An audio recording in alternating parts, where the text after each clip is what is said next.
योग साधना का एक ही लक्ष्य है कि मानव दिव्य जीवन जिए और आध्यात्मिक शिखर की सीढ़ियां चढ़ता चला जाए, जिससे जीवन के वास्तविक आनंद की प्राप्ति की जा सके। योग साधना के रहस्य को समझने के लिए कुछ प्रमुख परंपराएं एवं मार्ग इस प्रकार हैं: हठ योग, अष्टांग योग, कर्म योग, भक्ति योग और ज्ञान योग। आज हम इस वीडियो के माध्यम से अष्टांग योग के विषय में जानेंगे। अष्टांग योग साधकों के लिए महत्वपूर्ण और परम उपयोगी दर्शन है। इसमें अन्य दर्शनों की भांति खंडन मंडन के लिए युक्तिवाद का अवलंबन न करके सरलता पूर्वक बहुत ही कम शब्दों में योग के व्यावहारिक पहलू का निरूपण किया गया है। अष्टांग योग को महर्षि पतंजलि के द्वारा परिष्कृत ढंग से प्रतिपादित किया गया है, जिसमें उन्होंने योग के 8 अंगों का विस्तार से वर्णन किया है। इन सब योगांगों का पालन किए बिना कोई भी व्यक्ति योगी नहीं हो सकता। यह अष्टांग योग केवल योगियों के लिए ही नहीं, अपितु जो भी व्यक्ति जीवन में पूर्ण सुखी होना चाहता है तथा प्राणिमात्र को सुखी देखना चाहता है, उन सबको अष्टांग योग का पालन करना परम उपयोगी साधन है। अष्टांग योग धर्म, अध्यात्म, मानवता एवं विज्ञान की कसौटी पर खरा उतरता है।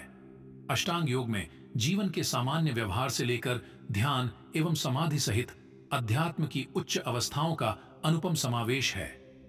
यदि कोई व्यक्ति अपने अस्तित्व की खोज में लगा है तथा जीवन के पूर्ण सत्य से परिचित होना चाहता है, तो उसे अष्टांग योग का अवश्य ही पालन करना चाहिए। आइए पतंजलि योग दर्शन में दिए गए योग के 8 अंगों के बारे में विस्तार से चर्चा करते हैं। 8 अंगों में प्रथम अंग है यम। यम से अभिप्राय है सामाजिक नियम व अनुशासन। यम को महाव्रत भी कहा जाता है। व्रत से तात्पर्य होता है शपथ के रूप में लिया गया संकल्प। इस प्रकार महाव्रत का अर्थ हुआ सर्वमान्य सार्वभौम व्रत, यानी ऐसा संकल्प जो हर समय, हर स्थान पर और हर देश में पालन करने योग्य है। योग मार्ग पर आगे बढ़ने के लिए यम नींव के पत्थर के समान है। इसके पालन से ही योग की भव्य इमारत का निर्माण संभव हो पाता है।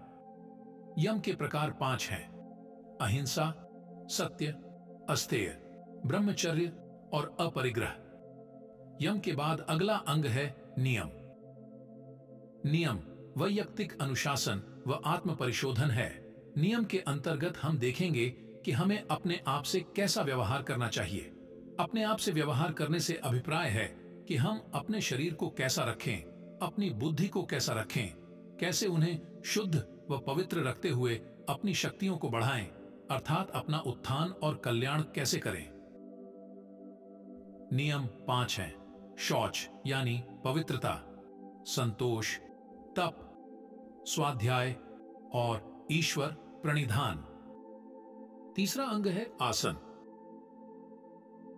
मनुष्य जीवन में शरीर की ऐसी स्थिति जिसमें स्थिरता और सुख का आभास हो, उसे आसन कहते हैं। कम से कम एक प्रहर तक एक आसन में सुखपूर्वक स्थिर और अचल भाव से बैठने को आसन सिद्धि कहते हैं।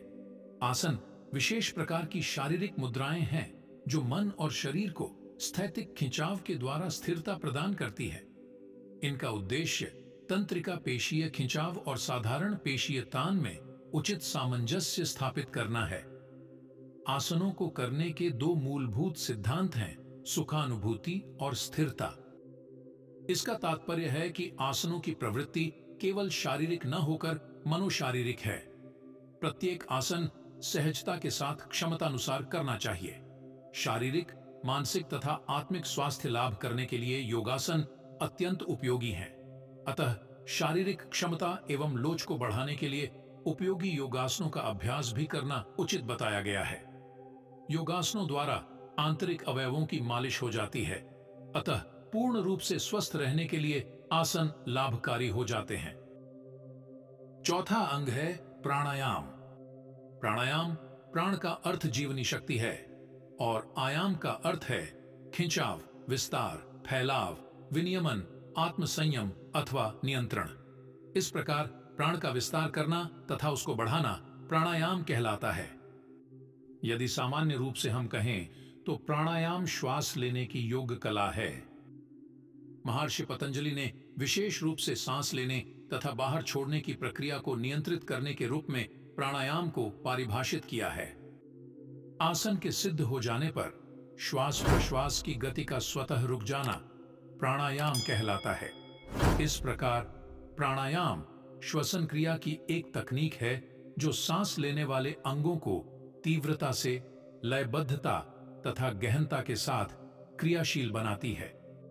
प्राण तथा मानसिक दबाव तथा बौद्धिक शक्ति तथा आत्मा तथा ईश्वर के बीच घनिष्ठ संबंध होता है।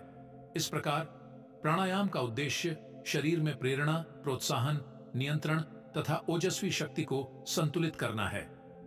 प्राणायाम के बिना योग परिपूर्ण नहीं होता। जिस प्रकार शरीर को स्वच्छ एवं शुद्ध करने के लिए स्नान करना आवश्यक है, इसी तरह से मस्तिष्क को तरोताजा एवं शुद्ध करने के लिए प्राणायाम आवश्यक है। पांचवां अंग है प्रत्याहार। अपने अपने विषयों के संग से अलग होने पर इंद्रियों का चित्त के रूप में विलय हो जाना प्रत्याहार है। प्रत्याहार के द्वारा साधक का इंद्रियों पर पूर्ण अधिकार हो जाता है। शब्द, स्पर्श, रूप, रस व गंधादि की आसक्ति व्यक्ति को आत्म कल्याण के रास्ते से दूर हटाती है। इंद्रियों की आसक्ति मन को विचलित कर देती है। इसीलिए अभ्यास और वैराग्य द्वारा यथार्थ बोध से ही प्रत्याहार सिद्ध होने पर इंद्रिय जय होता है। फिर साधक को भगवान में प्रीति, परम रस व परम सुख का अनुभव होने लगता है। प्रत्याहार के साधन मानसिक शक्ति को विकसित करते हैं। प्रत्याहार के अभ्यास से इंद्रियां वश में हो जाती हैं। छठा अंग है धारणा। नाभिचक्र, हृदय कमल आदि शरीर के भीतरी देश हैं और आकाश या सूर्य, चंद्रमा आदि देवता या कोई भी मूर्ति तथा कोई भी वस्तु बाहर के देश हैं। उनमें से किसी एक देश में चित्त की वृत्ति को लगाने का नाम धारणा है। धारणा का अर्थ है धारण करना। मन में जब किसी विषय को धारण करने की योग्यता आ जाए और कुछ देर तक उस विषय पर टिकने का अभ्यास हो जाए तो मन की वैसी अवस्था धारणा है। धारणा में मन का विचरण व स्थान सीमित और निश्चित रहता है। धारणा के अभ्यास से मानसिक शक्ति का विकास होता है। मानसिक एकाग्रता के लिए यह उत्तम साधन है। इस प्रकार मन को स्थूल विषय से प्रारंभ कर सूक्ष्म लक्ष्य आत्मा परमात्मा पर केंद्रित करने को धारणा कहते हैं। धारणा ध्यान की नींव है। जैसे जैसे धारणा का अभ्यास परिपक्व होगा, वैसे वैसे ध्यान का अभ्यास भी साथ साथ होने लगेगा। सातवां अंग है ध्यान। जिस ध्येय वस्तु में चित्त को लगाया जाए, उसी में चित्त का एकाग्र हो जाना, अर्थात केवल ध्येय मात्र की एक ही तरह की वृत्ति का प्रवाह चलना, उसके बीच में किसी भी दूसरी वृत्ति का न उठना ध्यान कहलाता है। यदि सरल शब्दों में कहें तो चित्त की निरंतर सजगता पूर्वक एकाग्र रहने की क्रिया को ध्यान कहते हैं। ध्यान हमारे जीवन के साथ प्रतिपल जुड़ा हुआ है। भारतीय संस्कृति में तो ध्यान शब्द प्रत्येक क्रिया से जुड़ा होता है। जब भी हमारे घर व परिवार के बड़े बुजुर्ग किसी कार्य को विधिवत संपन्न करने हेतु कहते हैं तो सर्वत्र यही वाक्य होता है, भाई ध्यान से पढ़ना, ध्यान से चलना, प्रत्येक कार्य को ध्यान से करना। आज हम ध्यान शब्द का प्रयोग तो करते हैं, परंतु ये ध्यान क्या है उस ओर किसी का ध्यान नहीं जाता है। लेकिन जीवन के प्रत्येक कार्य के साथ जुड़े इस ध्यान शब्द से हम यह तो जान ही सकते हैं कि ध्यान जीवन का अपरिहार्य अंग है, जिसके बिना जीवन अधूरा है और हम ध्यान के बिना अपने किसी भी भौतिक व आध्यात्मिक लक्ष्य में सफल नहीं हो सकते। ध्यान से ही हम सदा आनंदमय व शांतिमय जीवन जी सकते हैं। अपने आंतरिक जीवन के साथ लय व सामंजस्य स्थापित करना ही ध्यान है। ध्यान द्वारा ही चेतना का विकास, इंद्रियों पर नियंत्रण तथा अपने ज्ञान व प्रकाश स्वरूप से सारूप्य स्थापित होता है। समाधि अष्टांग योग का अंतिम अंग है।